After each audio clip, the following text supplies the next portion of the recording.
So are different kinds of monsters like different races, or are they like completely different species? You've got different numbering of eyes, some with wings. I just want to know what the rules are here.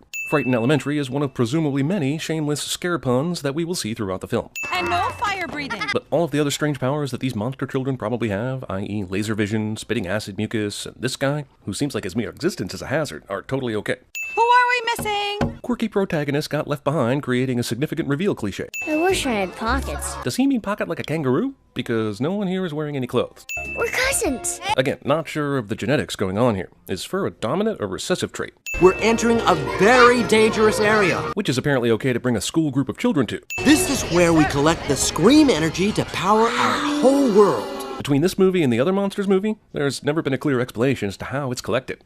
Are they just collecting sound? Why does human scream produce this energy and not monster scream? This all seems very complicated when they could just capture a bunch of human children and make them scream for a while into a large machine. Oh, wait, that's the plot of the other movie. Carry on. The right stuff style heroes walk cliche, which also appeared in Monsters, Inc. If you rip off your own ripoff, does that make it new? I learned everything I know from my school, Monsters University. Roll credits. It's the best scaring school there is. You wish. Feartech's the best. These colleges are all so vaguely named. Are they diploma mills? I guess it kind of sucks that he can't see what's going on, but all he's missing is a monster walking through a door, something he probably sees every day. What happened to the buddy system? Maybe the teacher should let the pairs take turns seeing what happens, instead of letting them crowd around a dangerous entryway. Mike going over the line. Mike knows not to go over the line because they said it like 4 times in the last 3 minutes, so if he's clearly going to break the rules, why would he not try to sort of hide? Also, this teacher is a really incompetent buddy. I thought I heard something. That dad didn't look around for 2 more seconds and say, I don't remember buying our son a blue alligator skin jacket. So after the monster collects the scream, he just casually walks out of the room through the closet? And no kid in the history of scream collecting has found this to be weird? There are trading cards for the best scarers, who are essentially factory workers. This monster society is pretty big on communist propaganda. Also, since the scaring isn't televised, how are these guys big stars with trading cards and shit? Everything looks just like it does in our world, but has little spikes on it, because, you know, monsters. I'm welling up with tears. The bus driver is able to pronounce her S sounds really well, given her jaw and teeth situation. What are the suitcases carrying? It's well established that no one in this world wears clothes, except for an occasional shirt, hat, or jacket. Which brings up this question. Is everyone just walking around completely naked? And if so, do they not have genitals? If they did, this would be a very different movie. Universities of our world would kill for this kind of diversity. Imagine the pamphlets! Who's that monster throwing that giant frisbee to? Was it the one other 50-foot monster in the school? If so, I'm glad they like each other. They would be very difficult to avoid. Also, how many items are scaled up for the giant monsters? She certainly can't attend any classes in buildings or sit in chairs. Also, I know this is a universe filled with monsters, but this is the only giant we've seen between both of the films Pixar's made about the monster world. I would think that the 50-foot monster would be viewed as a freak and would have a very difficult life because they couldn't fit anywhere. This is the real story here. It looks like they're just making normal doors. How do they know what the doors are supposed to look like to match up with the closet door in the human world? Is it the door that's special, or the apparatus that holds the door? There's a lot missing here. If they eat the trash, then why do they have trash cans? It would probably be more efficient to just take what you aren't going to eat back up to the buffet counter and avoid the trash can altogether. It seems like your physical appearance is indicative of what social club you should join, which is something that their universe and our universe have in common. That's racist. The things humans have that allow them to comfortably wear glasses do not apply to Randy, and many other monsters that we will see later. Yet his glasses are staying up, no trouble. Yeah, but lose the glasses. They give it away. And that's how Randy got his devious squint, by foregoing vision correction. How many college-aged kids still have retainers that they need to wear all the time? I guess this is an effort to make him look younger and dorkier. But I've seen several other monsters that have a greater need for an orthodontist, like this guy. They made Monsters University way too much like regular human college, and not the backdrop of A Nightmare Before Christmas. Fail that exam, and you are out of the scaring program. I'm not sure why the monsters seem shocked at this. This is a society that's huge on bureaucracy, and this is a venerated program in a famous institution. This pass-fail requirement should be common knowledge among students. Dean Hartscrabble is one of the few monsters that gets to wear clothes. Sullivan. Like Bill Sullivan? The scarer? Yeah, he's my dad. Sullivan is a very common name. This was a roll of the dice. This is like a student waltzing in named Jones, and the professor says, like Tommy Lee Jones, the actor? And that being right. I'm sorry. Should I keep going? No. Mr. Sullivan's covered it. All Sully did was roar. He didn't answer the professor's question. My theory is that the professor has a monster equivalent of a hard-on for Sully. Don't let go! This monster, explicitly called a pig, isn't much bigger than Mike, and appears to not be anthropomorphic. So they could theoretically, eat it? What are the rules? Sully and Mike's first encounter and subsequent rivalry occur because somehow a pig Sully stole from Feartech managed to climb into Mike's dorm room, which is at an impossible height for pigs or Sully. Is this pig also half spider? Or can pigs just run up walls in this universe? It is convenient that the pig spider took Mike to the place they were just discussing minutes earlier where he didn't want to go. Just in case you didn't get that Randy was lame, the animators of this film used his cupcakes against him by writing lame across his face. For the record, I would probably hang out with the guy at the party who had the cupcakes. I love cupcakes. Mike makes a quick decision to make an impossible shot that would in no way work in a real-world situation. You might be saying to yourself, well, this is a college filled with monsters. This isn't the real world. But the physical properties of things are the same there as they are here. So the sin still stands, thus ending an argument I just had with myself. Now that the pig spider is caught in the trash can, he is making no further efforts to get away, even though he easily could. That guy just happens to have a Monsters U sticker with him. I'm glad he found a place for it. Also, is the logo for the school the same as the logo for the Monsters Inc. Energy Company? There's no indication that the energy company owns the school. Also, we met a graduate from Fear Tech working on the scare floor at Monsters Inc. We either have some vertical integration going on here or some serious copyright infringement. This guy's a Sullivan? Like the famous Sullivan? This round, one-eyed guy is the only character we've met so far that has a voice that matches the shape of his mouth. Even Johnny here shouldn't be able to speak so smooth with that underbite. Slow down, Squirt! I really don't think that this guy can call Mike Squirt. They are the same size. Is this their version of beer pong? Get the gooeyest guy wasted so that we can play tic-tac-toe on his chest with our ping pong balls? That seems a lot more complicated and difficult than the way we do it. Apparently, the only way to get on the Monsters U or Fear Tech football team is to be purple or orange, respectively. Now that's racist. Where did this guy come from? I feel like I would have noticed him at the line of scrimmage. Also, having a giant blob on your football team that is impossible to take down is colossally unfair. This story just glazes over how Mike loses his job after injuring several students. Dominant silverback gorilla. How do they know what silverback gorillas are? Do they have silverback gorillas in the monster world? One frightening face does not a scarer make. Isn't this entire course in scaring basically just an acting class? If that was so important, why was it not bolted down? Or better yet, why was it even there at all? There are college freshmen in there every day, goofing around near very insecure artifacts. This is more Dean Hartscrabble's fault than Mike and Sully's.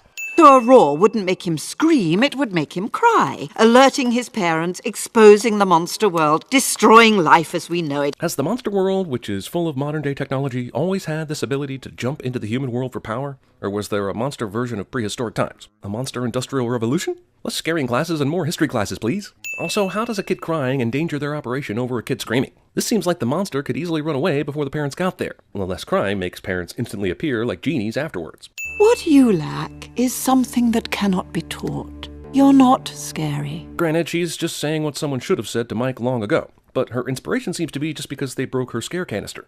The inspiration is further supported by the fact that she had to have let him into the school in the first place. She's the dean. This is a flagship competition for this school, yet they couldn't splurge on a better banner? I bet Foghorn Leghorn just forgot to get one and improvised. But if you lose, you will leave Monsters University. I know Dean Hartscramble is a total hard-ass, but Monster Society is extremely civilized. Seems like this wager would run afoul of bylaws and ethics committees. 30 years in the textile industry and then old Dandy Don got downsized. Figured I could throw myself a pity party or go back to school and learn the computers. This is too real. Painfully real. Is too real a sin for a cartoon monster movie? Shouldn't a monster universe have a human creature on their Lisa Frank-style notebooks? A unicorn griffin thing probably lives out there somewhere. So basically, you guys have no scaring experience? Not sure why Sully asks this question with a cadence of surprise. Based on the look of these guys, he should have known that they have no scaring experience. You're about the scariest fella I've ever seen, even with them pink polka dots. I'm afraid Don is colorblind. Those are purple polka dots. Is that an anarchy symbol in the middle of Scare? What is Pixar trying to promote? Human children are toxic, and anything they touch is toxic. We know this isn't true because of the other movie. But if everyone believes this, how are any of the monsters able to move around these kids' rooms without freaking out? They clearly touch things in the room that the kid has touched. Because we have everything we need to win right here. Heart. Wait, where's Mike's heart? He's 80% mouth. There are so many toxic spiky balls in this race, there's no way any team could possibly navigate it cleanly. Yet, for the most part, this happens. I'm gonna beat you over that finish line. Get ready to eat my dust. Sully and Mike think that in a team race, it's best they race each other instead. I don't care what universe you're in, if someone found out that the dean of a university was condoning events where the students were being exposed to toxic material, the dean would be forced to resign, and the fraternities involved would most likely be disbanded. Hey, second place ain't bad! I find it totally ridiculous that know-it-all Mike thinks that just because he and Sully crossed the finish line without the rest of the team, they finished the race. The use of illegal protective gel is cause for elimination. I would check the other teams for protective gel also. I'm having trouble believing that only Uzma Kappa members were the only ones that ran into the spiky balls. Also, if you're a frat, why would you cheat when you have the frat that is so obviously bad that they're going to lose? All you have to do is not come in last. There are no points for first. Oh, a ladybug! For those of you keeping score at home, they have silverback gorillas and normal ladybugs in their universe. The faculty at this school can get away with literally anything. The noise he made was completely out of his control. yet it got him physically ejected from the building by being thrown through the roof. Also, this monster remains completely unharmed even after being thrown through the roof of that 4-story building and hitting a tree. Is that legal? You better believe it, Mop Top. The only rule is don't get caught. Not getting caught is loosely defined here. I would think that doing something to make the librarian aware of your presence would be getting caught. Since it's important for the parents to not believe there is actually a monster living in the closet, they shouldn't even want them to be made aware of their presence, but that wouldn't allow our team of ragtag monsters to win this challenge, thus ending the movie. This librarian has a very severe case of ADD. The librarian is now making more noise and causing more distracting damage than anyone else in a library ever has, and she's not throwing herself out through the roof. You should have stuck to my strategy. Mike thinks his strategy was working, even though they were on the cusp of losing because of his strategy. The girls from the PNK sorority all look exactly the same when all the other monsters look extremely different from each other. Are they all sisters? Or just extremely selective, or perhaps racist? They were able to precisely dump each color on each guy without getting any mixed up or slightly missing. Did that substance that they dumped on them make them all stand in those cutesy, embarrassing poses? Or is that Polaroid camera able to change someone's stance? Because they clearly were not standing that way when the picture was taken. Does the school have no law enforcement or disciplinary entity at all? Because I'm sure this would fall in the extreme vandalism category. Hey, where are we? Did no one else know where they were going? They all seem to have just found out where they are. No one thought to ask Mike where they were going this whole walk over? And now Pixar is going to teach your kids that breaking and entering is okay. This is an extremely complex facility that Mike only visited once when he was a small child, yet he knows exactly where to go. One would think that the only company that provides energy for the monster world would have better security. Possibly security at its perimeter, which was easily breached by these college students. It looks like all the security guards were just in the middle of the facility, making it easy for them to break in and to escape. How many times do monsters walk through a kid's door and there are teenagers lurking behind it, doing stupid shit like talking on the phone and rebelling against their parents? This sorority, which has been very skilled up until this point, is arbitrarily thwarted by this Avoid the Teenager challenge. We only saw 3 of the PNK girls get trapped, yet suddenly all 6 of them are in the trapped area of this maze. Randy has an unfair advantage in the hide and sneak challenge because he can just turn himself invisible. There really is no need for him to even hide in the lamp. Apparently you only get caught in this game if you're just so shitty at hiding it looks like you're not even trying, because everyone knows what Sully looks like, and him lying on the ground like a bear rug should not be a good hiding place, but it did require a small amount of effort. Tomorrow, each of you must prove that you are undeniably scary. And I know for a fact that one of you is not. Just one? I feel like excluding Sully, Mike is the scariest of all the Uzma Kappa members. There's no reason for her to single Mike out when all the rest of them are not scary. If they did the hide and sneak challenge on this field, Mike would clearly have the advantage because he and the grass are the exact same color. They are running to the scare simulators when that clearly isn't necessary because this competition is not a race.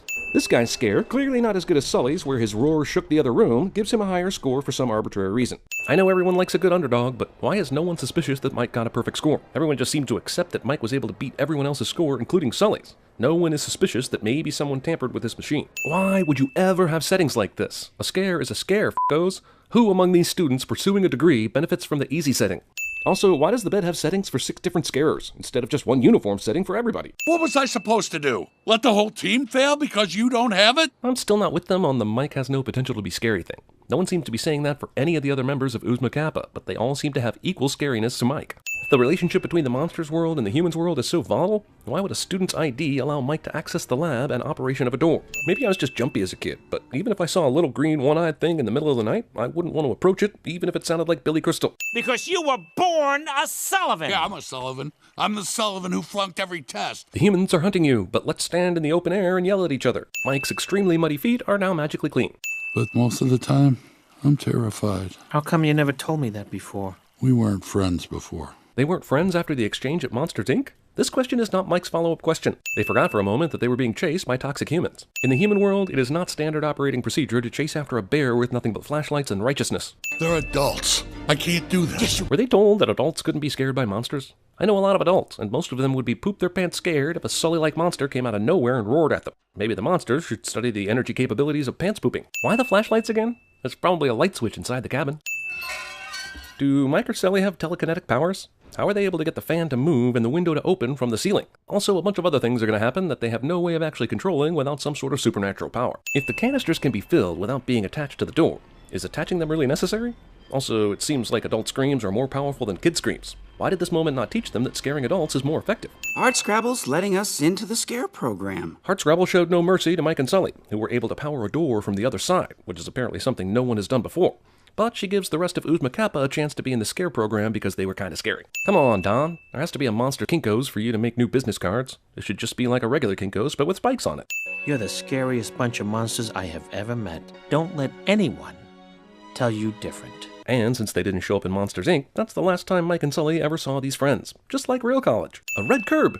I wonder how many meetings Pixar had to have about what the parking laws are here in Monster World. Sully was able to run and catch up with the bus that was an impossible distance away from him. Careful, Mr. Sullivan. I was just warming up to you. Does warming up to him include expelling him from school? Monsters, Inc. hires 2 monsters recently expelled from school. I'll have you know tampering with the mail is a crime punishable by banishment. Lazily tossing in a reason for the abominable snowman's banishment. Monsters, Inc., the only company with internal upward mobility.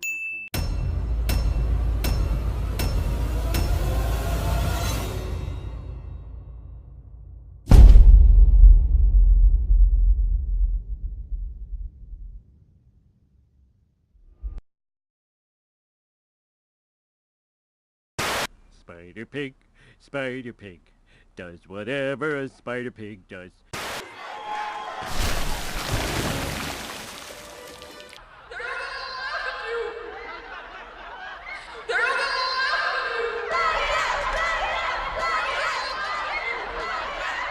You are the lowest form of life on Earth. You are not even human f***ing beings.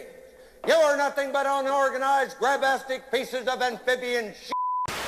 Then put your little hand in mine. There ain't no hill or mountain we can't climb. What you saying, my precious, my love? Smear losing his nerve. Tiptoe by the window, that is where You're worthless! You're less than nothing! What's keeping you here? You don't belong here! Why don't you just quit? 'Cause I got no place else to go! One big damn conspiracy! And everyone's in on it! Including her.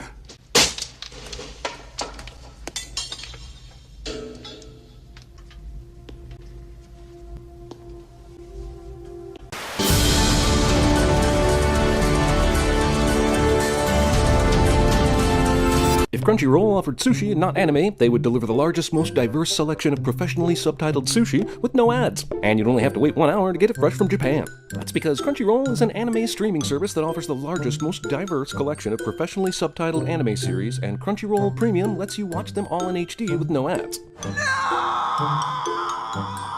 Crunchyroll Premium also gets you new shows as soon as 1 hour after they air in Japan, with subtitles! The best part, you can enjoy it all free for 30 days when you go to crunchyroll.com/cinemasins. Yes, that's a month of unlimited professionally subtitled anime, manga, and drama titles that you can enjoy on all your devices. All you have to do is click the link in the description or head to crunchyroll.com/cinemasins to get started.